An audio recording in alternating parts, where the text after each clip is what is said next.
குர்ஆன் ஓதப்பட்டால், குர்ஆன் அல்லாஹ்வுடைய திக்ர்ல மிகப்பெரிய திக்ர், அது ஓதப்படுகின்ற பொழுது என்ன செய்யும் என்று சொன்னால் ஈமான் கூடும். ஈமான் கூட கூட சபரும் சுக்ரும் உங்களோட வாழ்க்கையில தெளிவாக இருக்கும்.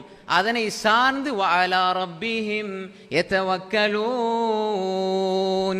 அவருடைய உள்ளத்துல தவக்குல் ஆழமாயிருக்கும். யா அல்லாஹ், நீ கொடுத்ததை யாராலும் தடுக்க முடியாது, நீ தடுத்ததை யாராலும் கொடுக்க முடியாது. இந்த ஆட்சி அதிகாரமும் குலில்லாஹும்ம மாலிகல் முல்க் துஅத்தில் முல்க மன் தஷா வ தன்ஸிஉல் முல்க மிம்மன் தஷா வ துஇஸ்ஸு மன் தஷா வ துதில்லு மன் தஷா பியதிகல் கைர் இன்னக அலா குல்லி ஷைஇன் கதீர்.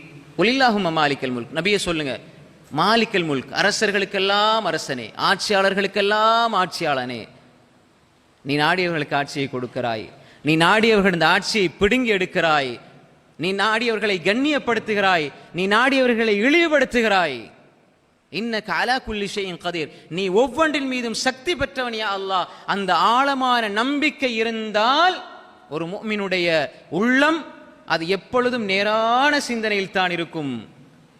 பொறுமை அது சரியாக இருக்கும், நன்றி செலுத்துதல் அது சரியாக இருக்கும். வாழ்க்கையில இந்த ரெண்டையும் தாண்டி மூன்றாவது ஒன்று கிடையாது.